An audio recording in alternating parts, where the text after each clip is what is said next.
judiciary branch all the same. Whenever you have, the Federalist Society funding, these kind of pseudo campaigns that are pushing Supreme Court candidates to the very top of the line, right? To helping them get the notice or get advanced to, the short list of Supreme Court appointees or any federal appointmentship for that matter. Dark PAC monies do play a huge role in who is eventually either elected to or appointed into positions of power. So the Supreme Court made this ruling. They presided over this decision that essentially led to having as much money funneled into a campaign as possible that can be used, that has a lot of power that has a lot of power in the candidacy process whenever we think about how much ad space can go into a certain person's campaign, right? And if ads are the driving force that inform the majority of our own decisions, then that is how we see dark money be incredibly successful, not only for campaigns that are in favor of a candidate of choice, but also swift boat ads or anti-campaign ads that we see, like prime example with what the Lincoln Project did with Donald Trump. Not to say that,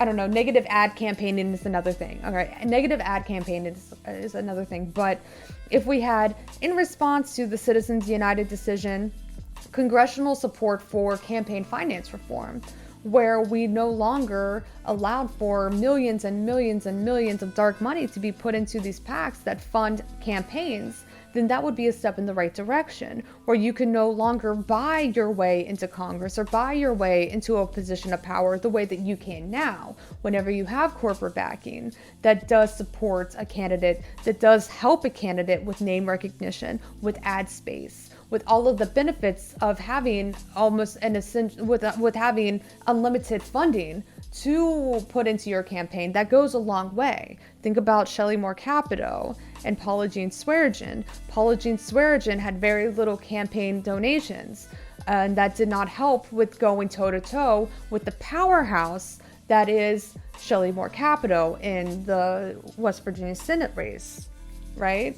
Now, West Virginia isn't the best example because a lot of people right now are incredibly conservative. It's a very red state. And even if Shelley Moore Capito didn't have as much power or money or influence, Paula Jean Swearengin probably did scare a lot of people to the point where they weren't willing to support her, even though she was the better candidate, right? Now, I'm just saying that from a monetary perspective, Shelley Moore Capito outbid Paula Jean because she had a couple $1 million in campaign money that she had, or she could use to her advantage, right?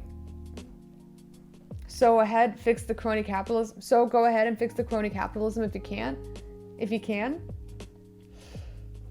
Well, the first, and that's the chicken and the egg scenario, where you have the right people. When you have the right people who are representing these offices, who have passed legislation that no longer gives crony capitalism the power that they hold, then that would begin the process of dismantling crony capitalism. But how do you get there? How do you reach that consensus in Congress, right? Who has a federal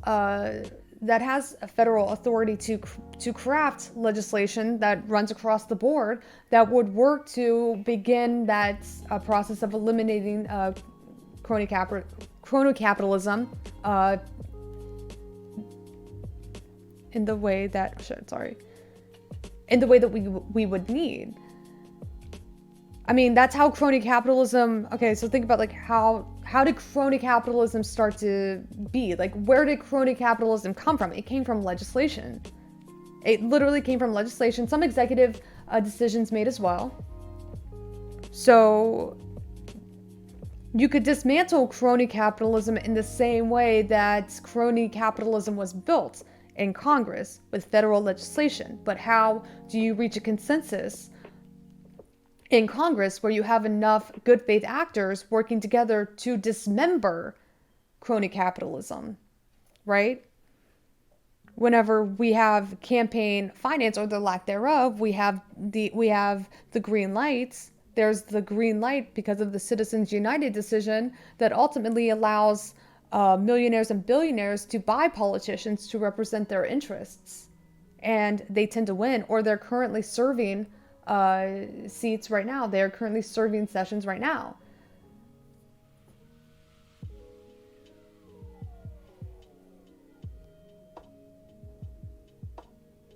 Terms. Sorry. That was loud. So you're going to find the good souls and bring them to power so they don't abuse it? How am I supposed to bring the good souls? What power do I have as an individual Twitch streamer who has 160 views right now?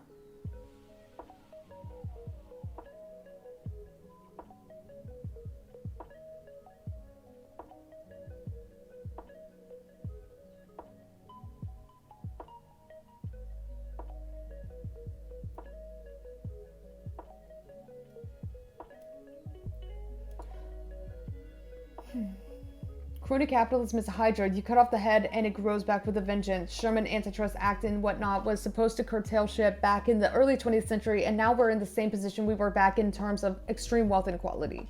That's because the power that has been granted to the powerful and the elites in this country, and I'm talking about the politicians, the people with the real power, the real wealth. We can chalk them up as the elite. They've always had the upper hand when it comes to receiving political favors.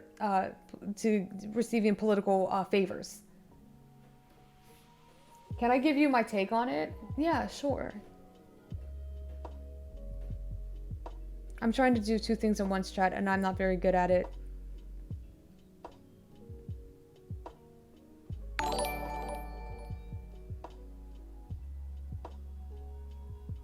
Angshab Mullahs, thank you so much for gifting 521 subbies in this community. Thank you so much. Puggies.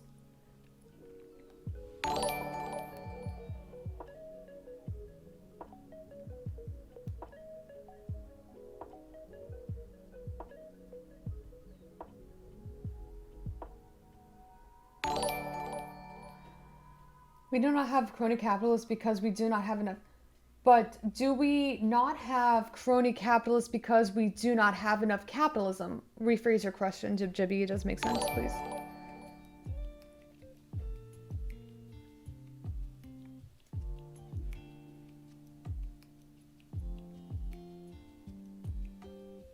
The hanger is kicking in. Any other gifters or big givers? The problem with fixing... Okay, so gotta calm down. I'm just very hangry right now. The problem with fixing crony capitalism is that it mistakenly assumes that you can't fix capitalism, and then when you can't fix capitalism, it demands that you dismantle the state's power while pretending that bad capitalists would have absolute power when the state is gone.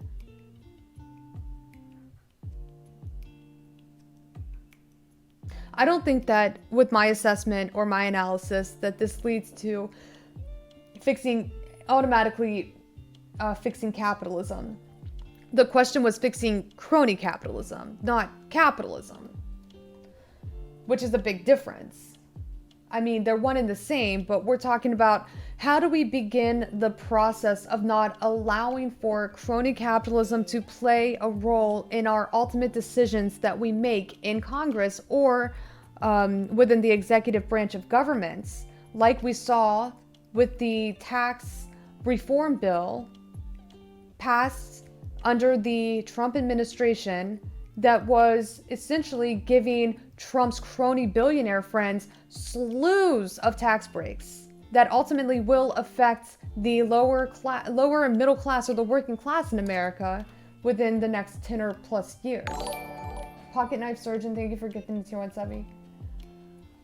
I think that the fundamental problem is that one entity has all the power. It is bound to abuse it or other people to take advantage of it. It doesn't even need to be a fraud, just lobbying for special interests. My solution would just take all the power away from government so there is nothing to buy.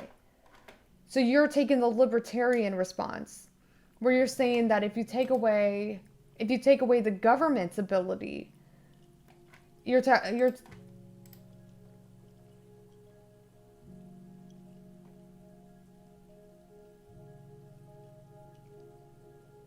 yes, okay.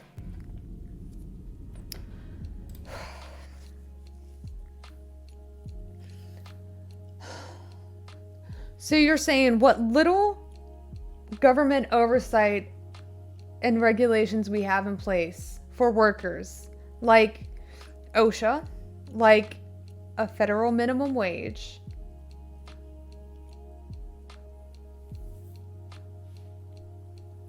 you think that we should just remove all regulatory power that the government places in our economy, and that is the better option? Because I gotta tell you, you take away governmental oversight in its totality, and that is the worst case scenario for the working class. Imagine thinking the way to curb the influence of power oligarchs is weaker government. I know, right? It's okay.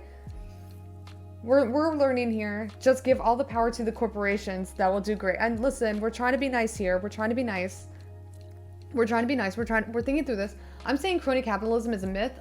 It's just capitalism paired with incentive structures presented by the existence of the state. If you remove the state now has incentive structures and a new system of power, the government doesn't have the power, then corporations will have all of the power.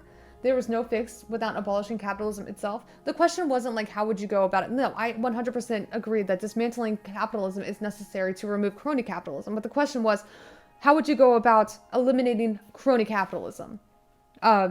Crony capitalism, and I guess I was assuming by way of legislation. And it was just kind of like doing like scenario planning, laying out a scenario plan that would at least eliminate the existence of crony capitalism.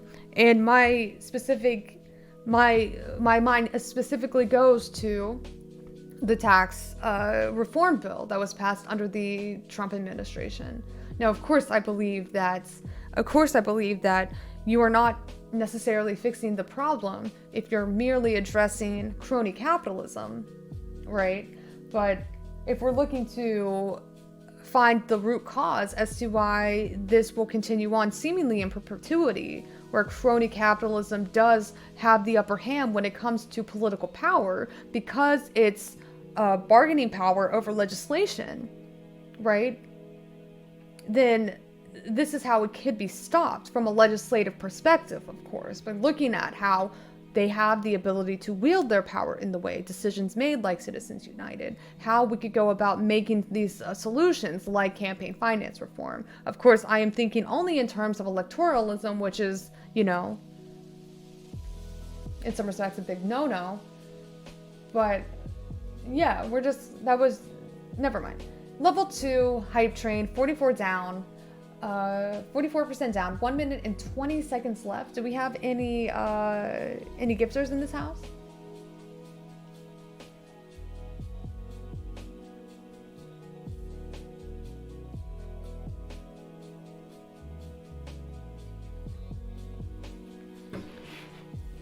We're in Hail Mary territory.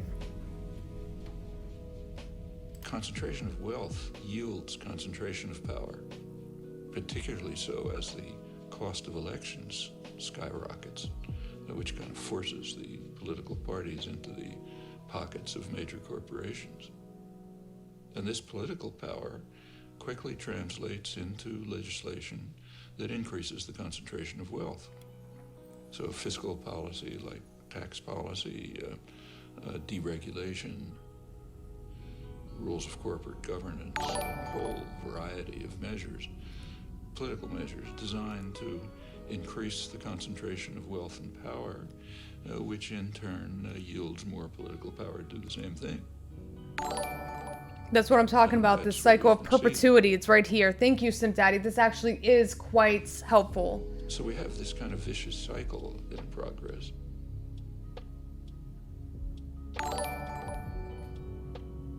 Actually, it is so traditional that it was described by Adam Smith in 1776. You read his famous Wealth of Nations. Did we make it? He says in England, the principal architects of policy. Thank you, are the because people for who saving own the hype society. train. In his day, merchants and manufacturers. And they make sure that their own interests are very well cared for, however grievous the impact on the people of England or others. Now, it's not merchants and manufacturers, it's financial institutions and multinational corporations. The people who Adam Smith called the masters of mankind. And they're following the vile maxim, all for ourselves and nothing for anyone else. They're just going to pursue policies that benefit them and harm everyone else. And in the absence of a general popular reaction, that's pretty much what you'd expect.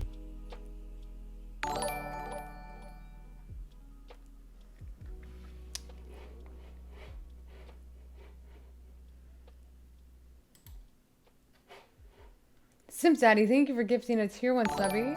Thank you, Simp Daddy, for gifting 5 tier 1 subbies in this community.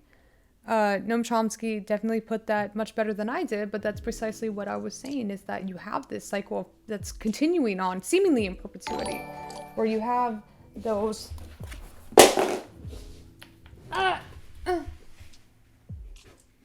This is what happens whenever you're hangry and you try to do anything. I'm sorry, Chad. I'm a hangry girl. You have this masterclass. You have this masterclass of merchants and capital owners who have the authority to buy their way into legislation because of the influence that they have over an individual's own candidacy. They use their lobbying power to their benefit. They have politicians put into place that are beholden to their own corporate interests so that they ensure that fiscal policy or any economic policy whatsoever favors them and their own economic interests. It's been like this for a very long time. It has been like this for a very long time. A bit tangential, but this is probably one of the most profound Chomsky vids I've seen in a long time. Totally predicts the last 4 years we've been through around 2010. What worries me is what's going to happen in this country. Obama raised such exaggerated expectations, So the point is whenever I'm talking about how can we see a change? Well, it goes back to the chicken and the egg thing. What came first? Is what needs to come first, rather. Do we need to have, how are we going to see a change in the way that we craft policy that no longer favors the corporate class, the billionaire class, the overlords in this country? Well, we would need to have a new wave of candidates in office who are upholding these positions of power to craft new legislation to not only undo these unjust laws that tend to favor the billionaires, that has led to massive levels of economic insecurity for the lower class or the working class, the working class, and wealth hoarding and wealth inequality because of the tax havens, the loopholes, the benefits and the incentives that are driving up wealth to be hoarded at the very top echelon of society. And that's why we have issues with the transfer of wealth that we are experiencing right now. The billionaires are continuing to accumulate more and more money. Think about how much money Jeff Bezos has made since the beginning of COVID-19, right? And so whenever these tax policies or any economic policies favor the billionaire class in a way that allows Jeff Bezos to increase his own wealth by billions and billions of dollars as a result of a global pandemic that has caused massive numbers in economic downturn and unemployment for the vast majority of individuals while he continues to enrich himself.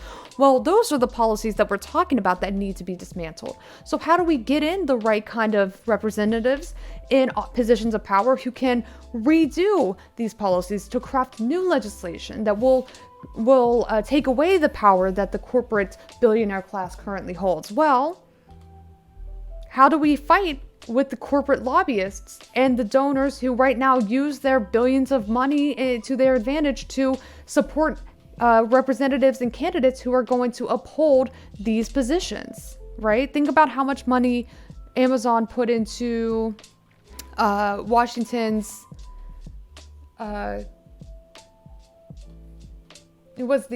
Seattle's city council race.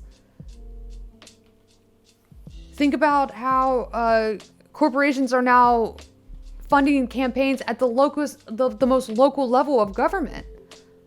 Dead train. Yeah, rip train. Yeah, Amazon lost that fight. True.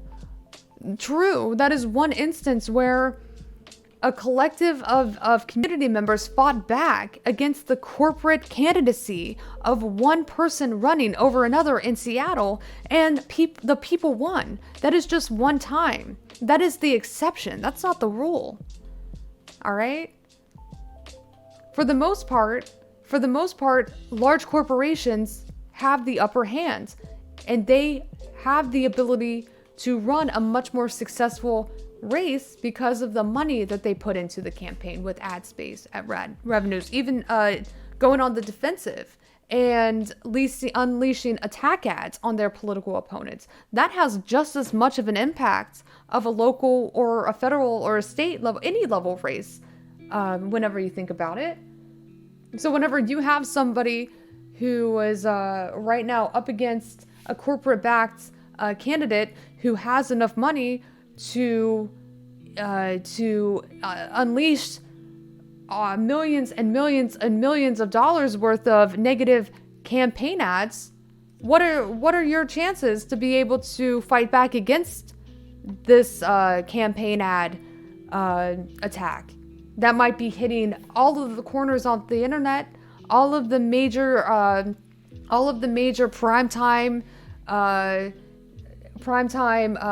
channel spaces or whatever? I gotta order food. That's the whole thing. Whenever you're going up against billionaires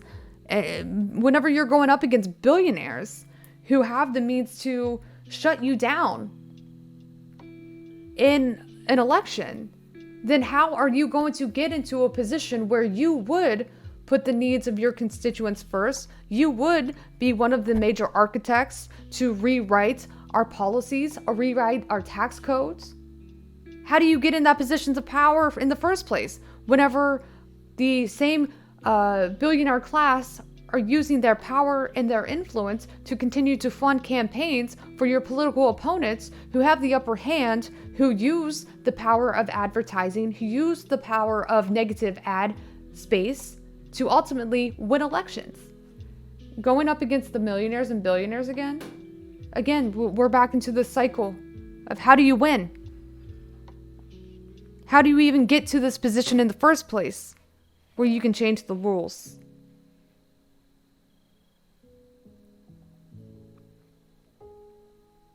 An answer from the Republican Party saying, yeah, that's the policies we designed to shaft you and enrich a couple of rich people. And they're not going to get an answer from the Democrats. Chat, how many workers have heard excuses from their employers where some sort of policy that was enacted that was meant to offer more stability, more equality, more opportunities for the less advantaged is the reason why they have to pinch pennies and that they can't offer any advancements for their own workers, no wage increases, no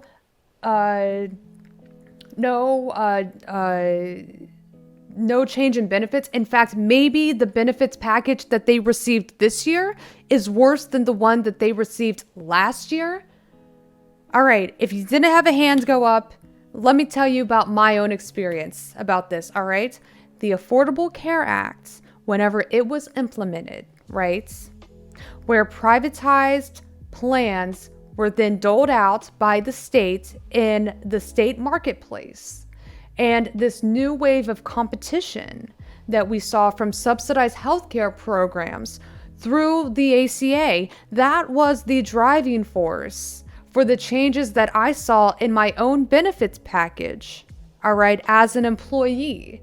And the response from our employer was that, well, the ACA, goddammit, now that we have the ACA, it's changing the plans that we are seeing that's offered to us by these insurance carriers. The insurance carriers, as a result of having to subsidize some of their programming at the state level as part of this ACA program, if they are participating in the ACA, they are offsetting the cost of their other insurance programs as carriers who have control over the price points of each of these plans. And because they are jacking up these prices in these plans that they are offering to corporations as part of those benefit packages, we have to make changes to the type of plans that we can buy into for you. And for this reason, because of that pesky ACA, we are increasing the costs, or we are buying into the plan where you will now be paying more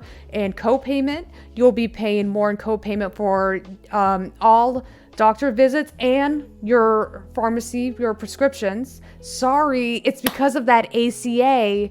We had to make changes to the benefits that you were used to receiving. You're going to have to incur this additional cost because of, again, that ACA. I had to sit through I don't know how many benefits meetings, right, with our own insurance broker, who explained to us over and over again that the reason why we were seeing changes to our own benefits was because of the ACA. Do you see the issue with this? Do you see the issue with this, that your employer used the ACA, the poor people who might have benefited from the ACA, as the reason why you were seeing changes to your own benefits? Why you were going to be paying more out of pocket expenses? Do you see how this is used as a means to wage class warfare?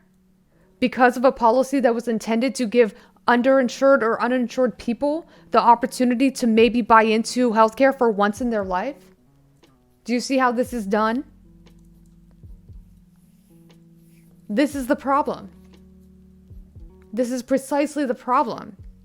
Where your employer, your boss, is not going to eat the cost of an additional benefits program that's bought to them by an insurance carrier who is jacking up the cost of their own plans because they have to now participate in a subsidized program where they are not meeting their own bottom line. They are trying to maximize profits to the best of their ability. So where do they increase these costs? Well, they increase the cost of the plans that are partnered with private corporations who are offering their individual employees benefits packages. Who was they? Who was they? And this is how this narrative was really crafted. This is how employers were conditioned into thinking that it's because of those pesky, no good, poor people who were now benefiting from the ACA. They are affecting me. They are affecting me in my life, and I now have to pay more out-of-pocket expenses for my own employee insurance that's offered by my employer, because they keep on telling me it's because of the ACA. It's because of the ACA. And that really does tell you how employers use their power to craft a narrative to their employees to describe why they are getting the shaft right now. I'm sorry that we are now hitting you with additional costs because we refuse to eat the cost that affects our own bottom line, that affects our own profit margins. We cannot allow this chain of events where the insurance carriers refuse to eat the costs from subsidizing healthcare as part of the ACA, right? Whenever they were participating with the ACA. So instead, they increased those costs in healthcare plans that were contracted out to private corporations, that private corporations would buy for their employees. And so whenever they saw an increase in costs, the private corporations said, well, this is the cost of this insurance plan is more than what we paid last year. This affects our bottom line. You see the cycle? This affects our bottom line, where if we have to put more money into these insurance plans for our employees, well, we're not going to be able to reach we are not going to meet our profit motive for this fiscal year. So we're going to have to increase the cost, or we're going to have to make changes, or we're going to have to go with a different plan that is different from the plan that we offered for our employees the previous year. And this plan, it's cheaper for us to buy into, but it also means that our employees are going to have to pay more out-of-pocket expenses. Our employees are going to have a higher co-payment. They're going to have a higher deductible that they have to pay into. They're going to have to pay more for their prescription drugs, but we're going to go with this because this is better for us. It does not cut into our bottom line. We can afford this, and it's not going to affect our profit motive. So this is what we are buying, and this is the changes we are making to our benefits package. And we're going to explain to our employees that the reason why we had to do this, we had to do this to them. We had to make them pay additional costs in their insurance premiums and their co-payments is because of the people who are now getting the ACA insurance, right? Tell me that I am not the only person who had to listen to this bullshit narrative over and over and over again. So do you see the class warfare that we're seeing, the class struggle that we are seeing, right? Where our employers are making it seem like the ACA is affecting them personally, because in many ways, who is affected? The employees who are seeing changes to their own benefits package, where they now have to pay more out-of-pocket expenses.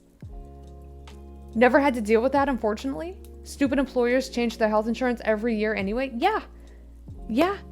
But it's even worse whenever they scapegoat the ACA as their primary reason as to why you now have to pay more out-of-pocket expenses. You have a higher copay. You have to pay a higher deductible. You have to pay into a higher deductible before you meet that threshold, right? Where your insurance will cover the rest of your expenses for that year.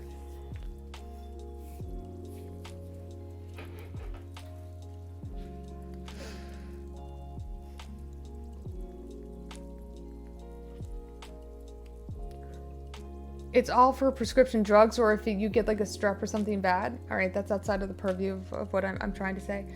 A little similar to how companies scare people into thinking raising minimum wage is a bad thing. Precisely.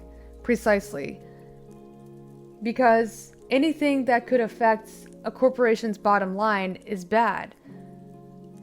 A union is bad for a corporation's bottom line. If a union demands a better benefits package that is not cutting into their own out-of-pocket expenses. That's the point of collectively bargaining for better benefits, where you as a union say, we agree to a 60-40 split or an 80-20 split, where the employer pays for 80% of the plan, 20% is taken out of the employee's paycheck. You agree to a plan where you pay $10 out of pocket. You pay a $5 copayment for prescription drugs. That's how you collectively bargain. You tell your boss or your employer, we expect these benefits, and then you force your employer to buy into the specific program that meets the needs of the employees, right? The result, I know that the money printer go is like a meme, but you cannot continue to just print off money without taxing billionaires their fair share, right? You wouldn't even need to make the printer go crazy if you first and foremost, you taxed billionaires proportionate to their wealth and their income. There are too many tax loopholes right now, too many tax havens right now that allow billionaires to hoard their wealth. If you tax them appropriately first and then made up the difference for whatever is outstanding to cover the cost of Medicare for all by, letting the money printer go, then that would be a way to both tax proportionately, but then also control for and adjust for inflation, right? If the Fed would print off or credit the accounts to, the Medicare for All fund appropriately to make up whatever is remaining or outstanding to cover the cost of a Medicare for All program. Isn't progressive tax punishing productivity?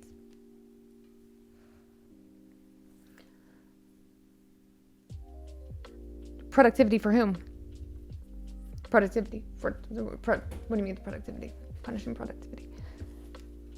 Productivity for the worker who right now works for Elon Musk, and the engineer who works for Elon Musk right now, who Elon Musk says literally send out this car into space. I don't care how. I don't care what you gotta do. Here's $150,000. Make it fucking happen.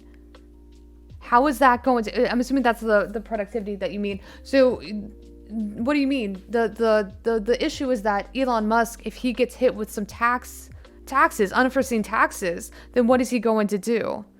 What is he going to do? He's going to have to make changes because he refuses to eat any costs from additional taxes or additional taxation.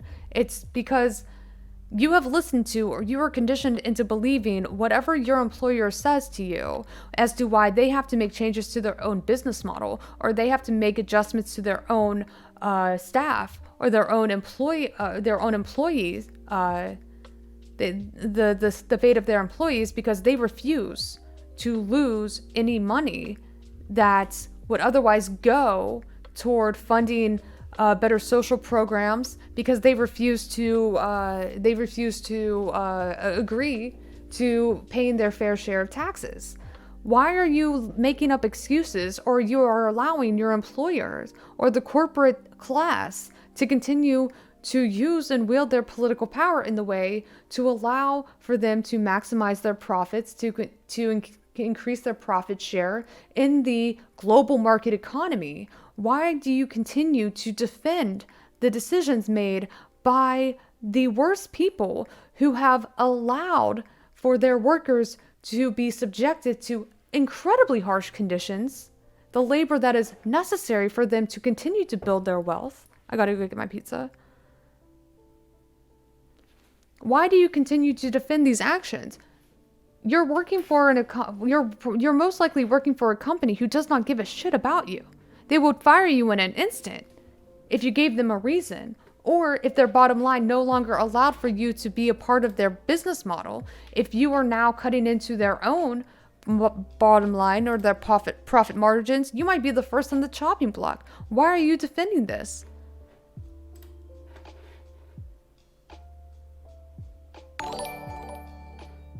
And that's a lie too. That's a farce with minimum wage. Like, increasing minimum wage would lead to massive layoffs, and that wasn't the case either. You still have to have a fair share of labor. You still have to have a fair share of posts, and that doesn't change anything.